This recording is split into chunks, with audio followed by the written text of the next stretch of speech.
Well, hey there, comic compadres. This is Mark with Chico's Comics, and I am here for our part 2 of the Silver Age Collection Showcase.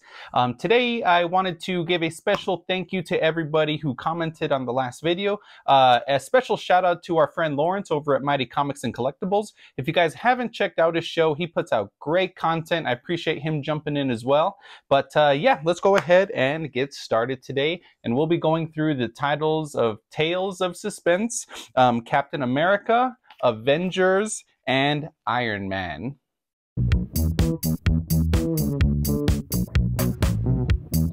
Okay, compadre, so I'm going to be starting off with the Tales of Suspense run. Unfortunately, no Tales of Suspense 39. That would have just, continued to excel this comic collection over the moon. But we are starting off with a minor key here, which is going to be Tales of Suspense issue 51, the first appearance of Scarecrow.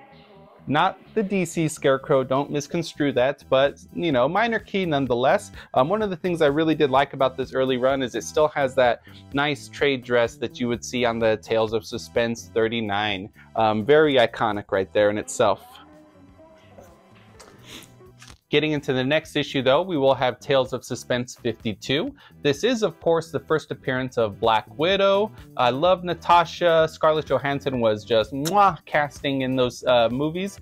This one is a lower grade, probably about a 2.0 to a 3.0 here. And like I said in my previous video, which did showcase all of the Fantastic Four books, I will be doing a lot of cleaning and pressing of these comics here myself. I've been cleaning and pressing my own comics now for about half a year. Had some pretty good success. So I'm going to kind of work on a lot of the, lower end Silver Age comics out of this collection first before I move on to some of the bigger keys. But this is going to be issue 53, the second appearance of Black Widow. This one is a little bit better condition. I'm estimating around a 3.0, 3.5.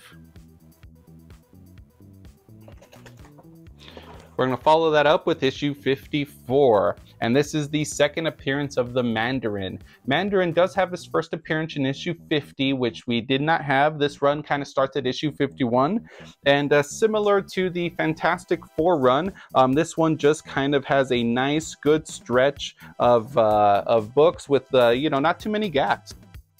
Now we're getting into issue 55. No major significance here, but it does have the Mandarin on the cover here. I almost said the Mandalorian. That would have been quite a unique book there. Issue 56. This is all from 1964 Marvel Comics. And then the next bigger key here, kind of checking off that Avengers, the first appearance of Hawkeye. Low grade book. I'm still estimating maybe a 2.5 to a 3.0 on this, but great kind of starting position for a lot of this run that I hadn't necessarily picked up or pieced together yet.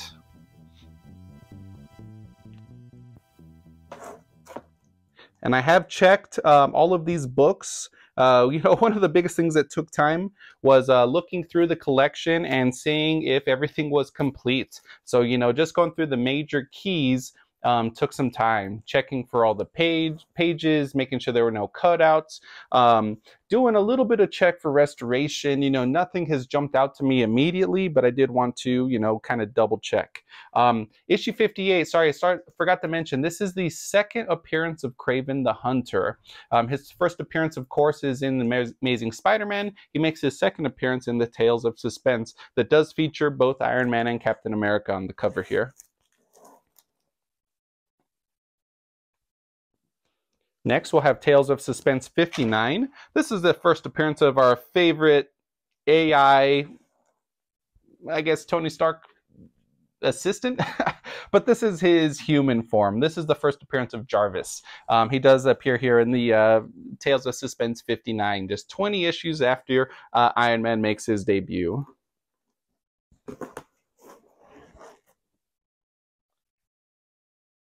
Tales of Suspense issue 60.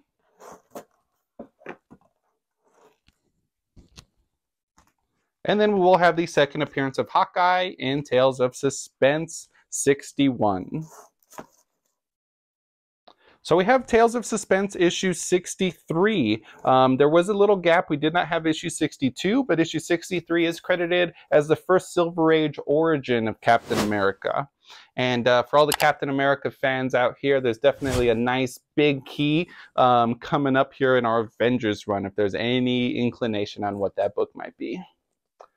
Issue 64. This is the not a major key. I'm thinking of issue 65 here, which is coming up next, and that's going to be Tales of Suspense, the first appearance of Red Skull, the huge big bad when it comes to Captain America. I love this cover. It, of course, does have some of the Nazi propaganda up here with the symbol here. I'm trying to be good with my wordage so I don't get blocked, but just absolutely beautiful cover nonetheless. Yeah, big key, you know, first appearance of Red Skull, and that does pair very nicely with the origin of Red Skull, which does appear here in Tales of Suspense 66. The next few books, no major significance here, so we're going to kind of go through these. We have issue 67. Issue 68, which does have some writing on the cover. Very good. I'm not too sure who would write that on the cover, but I'm glad it was on a book that had no huge significance of it. Issue 69. And then issue 70, which does continue to put a little bit of the kind of World War II symbols up on top. I think that's on the rocket. Yep.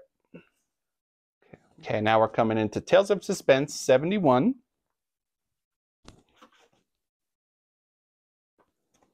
Issue 72. Another continuation. I love this cover here. This kind of robot gives me a lot of that 1950s sci-fi, you know, nostalgia vibes.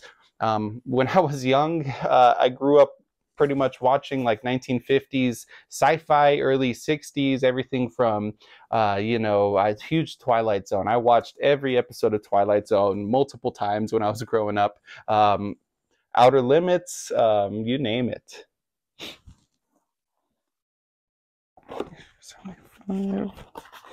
So this is the next big key in this run here. Let me move these out of the way real quick.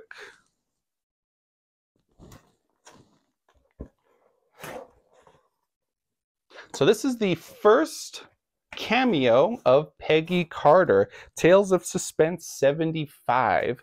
Peggy was huge to the Captain America mythos, so I was very happy to not only find that, this is issue 76, but issue Tales of Suspense 77, the first appearance of Ultimo, but the big thing is that is the first full appearance of Peggy Carter, also called Peggy Carter by name. I don't know if they call her Peggy Carter, mention her name in issue 75. If someone does know, please drop a comment. Let me know on that one. Issue 78.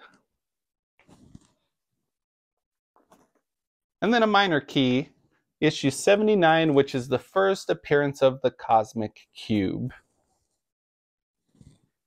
I apologize if I'm going through these quickly, y'all. A short box still holds a good amount of comics, and I'm trying to get through everything as quick as I can.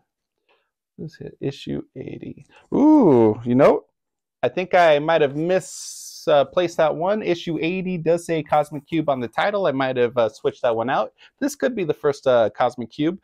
Did a lot of research on a lot of books the last couple of weeks, so yeah, correct me if I'm wrong here in the comments, y'all. Issue 81. Issue 82. Issue 83. Issue 84.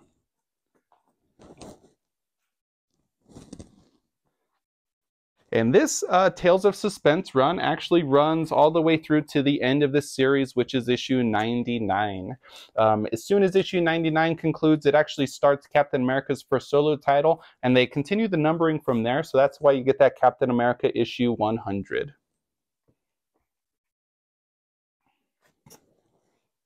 Issue 86. 86. How about that? Three's a charm. 86. Man, I wish this was one of the big keys. Yeah, it was interesting. If you guys saw the Fantastic Four video that I put out, part one, a couple of multiples.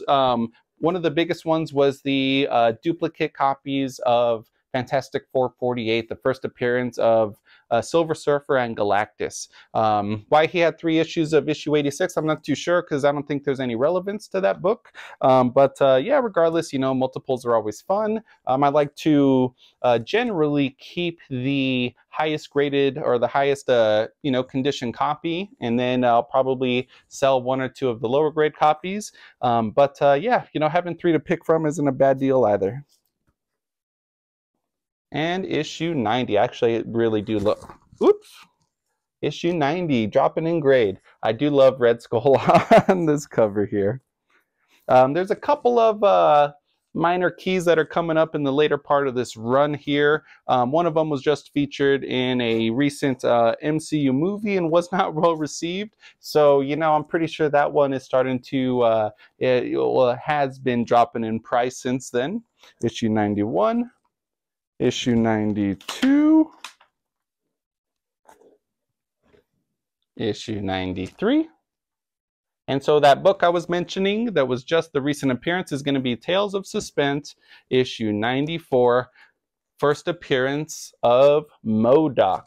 I actually did not see Quantumania. Yeah, I don't know. I do want to see it. I enjoy the MCU mostly. But, you know, I think I kind of speak for a lot of the early MCU diehards. Yeah, the last phase has been, you know, very inconsistent in quality, trying to be polite about that one. You know, Black Panther 2 I did enjoy probably the most out of the last phase. But, you know, it's been rocky. I had a lot of faith in Sam Raimi, and I even thought Multiverse of Madness was all right.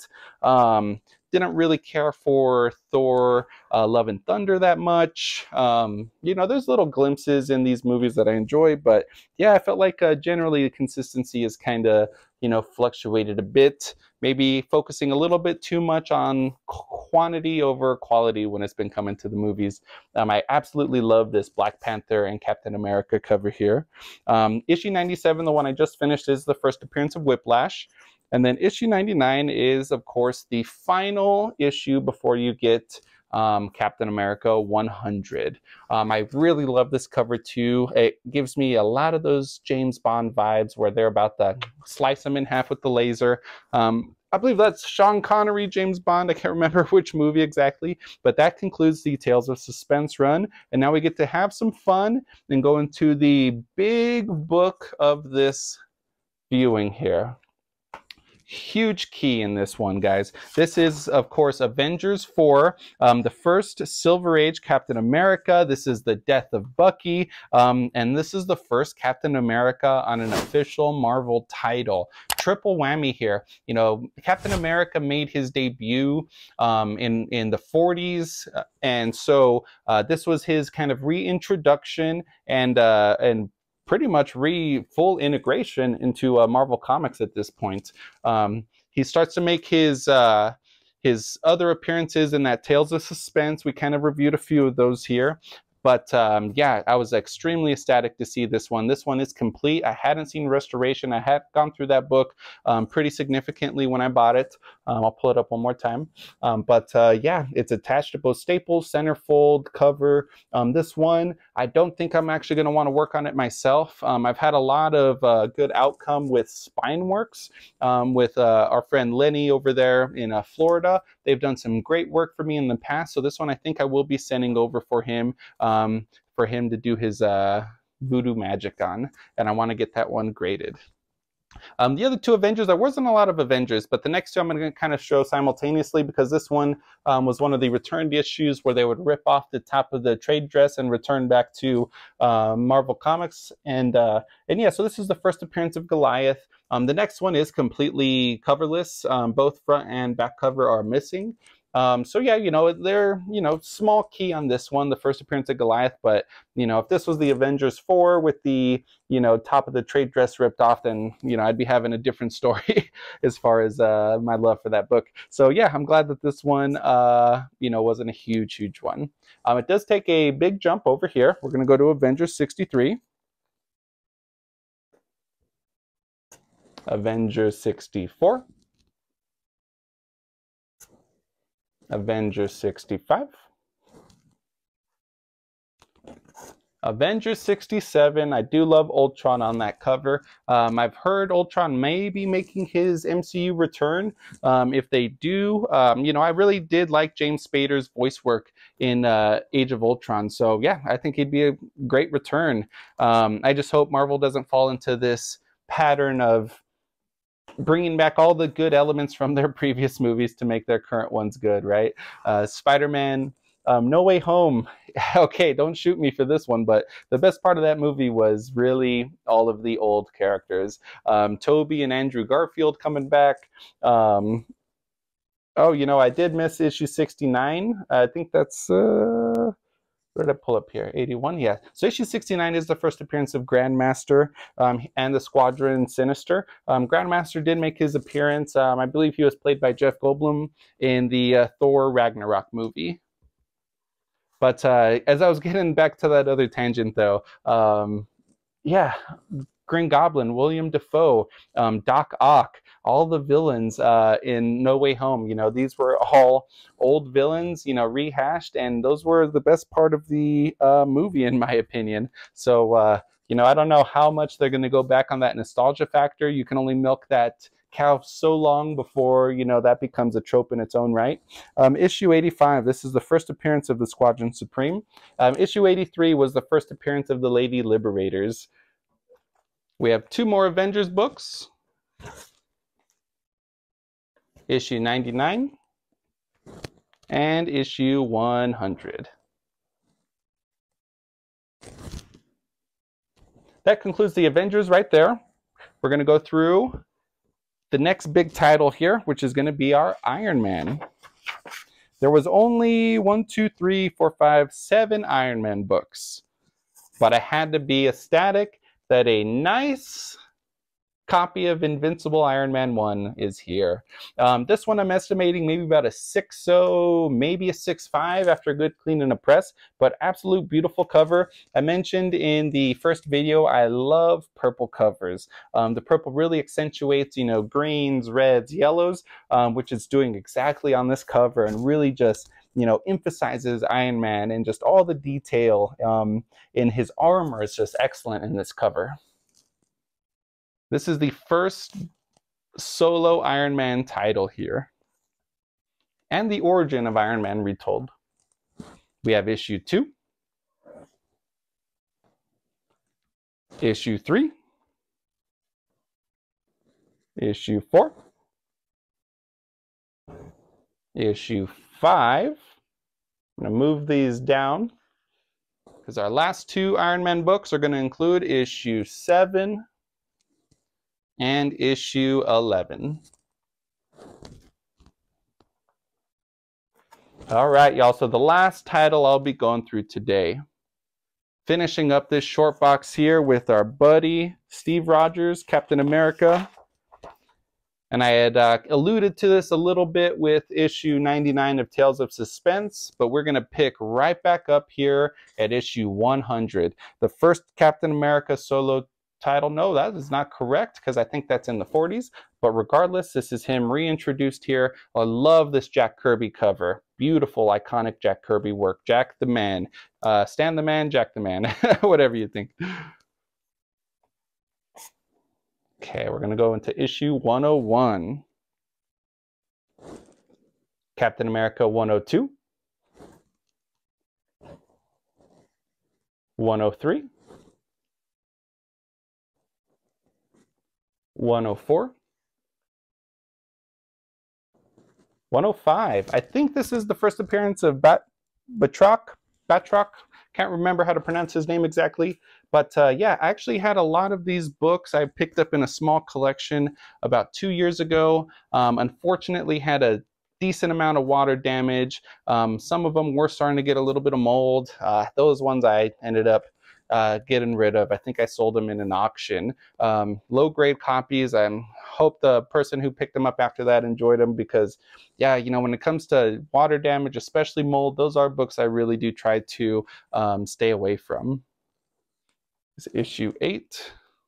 And then this iconic cover. I love the cover of 109 with the newspaper captain kind of bursting through. You know, arguably gives issue 100 a run for its money. This is just an absolute beautiful cover. Okay, so we did have a lot of multiples of the next kind of Jim Steranko run here. Issue 100. This is the first appearance of Madam Hydra. And we did not have 1 or 2, but 3 issues of issue 110. And actually 2 of these have signatures on the inside on the first splash page. It's always important, you all, when you're getting new collections or comics, something that's not new off the newsstand, you always want to, you know, double check for your, you know, formalities, pages, cutouts, those kind of things. But you want to be looking for your double covers. You want to be looking for signatures on those first pages, especially if you're talking older Silver Age comics. You know, from what I've kind of heard throughout the community is that you know, artists tend to sign stuff, artists and writers were signing stuff on the interior page instead of the cover, you know, and this is all pre-CGC, of course. Oh, you know, I did 111. I think I might have, oh no, 110, 111. Okay, sorry about that. Sometimes multitasking. I just haven't had enough coffee this morning. And issue 112, which does conclude that Steranko run. We're going to get next into issue 113.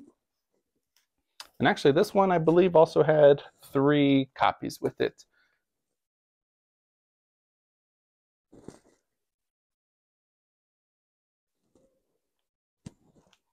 Oof, guys, I know this is a long video. Thank you all for being patient if you made it this long. We have a couple of big Captain America keys coming up here. Issue 114. This one I love. This is one of my favorite early Captain America covers with Red Skull holding him in the Tesseract. That is just beautiful cover, especially with the colors. You know, the blue kind of striped background. Red Skull is just so prominent. I do love this cover so much. Issue 116. But the big book here is going to be issue 117 and 118. This is, of course, the first appearance of Falcon and the second appearance of Falcon. These copies here are in excellent condition. I'm estimating somewhere between a 7 to an 8.0. Both copies are beautiful. They do need a little bit of a cleaning and a little bit of a press. This book has fallen tremendously. I'm not too sure what's just been going on, if people just aren't receiving, you know, Sam Wilson's character well, you know, him kind of taking over the mantle of Captain. But, you know, I am surprised for such a good key, how much that book has fallen. This last, what, 6 months, 9 months, it's really just kind of taking a poop. Issue 120. Issue 121. And issue 122. We got the Scorpion on this cover. I'll be going through the last few books here, y'all. No major minor keys in this last bit of the Captain America run. But you know, I hope these first 2 videos have really helped illuminate just the epicness of this collection. You know, this was about 5 short boxes when it was all said and done. Beautifully curated collection. You know, this was a lifelong collector. If you hadn't watched the first video, I met this gentleman through one of my kind of classified ads, just kind of telling people in my community that I buy comic books, and he reached out and told me that he had Silver Age comics he was thinking about selling. Obviously, we struck a good deal. I paid him a fair price for everything. He gave me a fair price for everything, but unfortunately, he had told me he had Amazing Spider-Man issue 1 through 100 that he sold about 3 years ago, as well as his Amazing Fantasy 15. Oh man, I was so sad to hear that. But you know, the guy was just such an excellent guy. Him and I sat around, we chatted for a few hours, went through a lot of the books together, talked comic artist, anything from Golden Age into the Bronze Age. This guy knew his stuff. Lifelong collector, and I was, you know, just extremely grateful to meet someone in the community. You know, comic book collecting is a interesting hobby. You know, look at me here talking about books on YouTube. You know, I don't have a lot of friends who collect comics. You know, I got a couple guys who I do talk comics and stuff like that, and who do collect on different levels. But you know, I've been doing this for a good part of my life. You know, unfortunately, we don't always have such a huge community in where I am for the comic community. So, you know, meeting people and being able to talk shop for hours and hours is a treat when it comes around. I did want to jump through these real quick because I had breezed over them. There was Avengers King Size Annual issue 1 and issue 3. Well, comic compadres, I can't thank you enough for jumping in for this part 2 of my Silver Age comic collection unboxing and kind of showcasing this collection. This was quite a long one. I appreciate you all if you made it through. Just wanted to, of course, highlight this beautiful Jack Kirby key again with Avengers 4. I will be getting this guy cleaned and pressed and graded. You know, this is going to be a book that I hold in my PC for a long time to come. Extremely grateful to have this one. Extremely grateful for everybody who's jumped in and been watching these videos as of recent. Thank you all very much. Please drop me a like, a comment, a subscription. Comment, let me know what you guys are finding. You know, I know Silver Age collections, especially one like this, are, you know, far and few between, and you know, it's hard to really find a collection that has been you know, beautifully put together like this collector had. But I'll go ahead and wrap it up here, y'all. Thank you again, and be a lookout for part 3.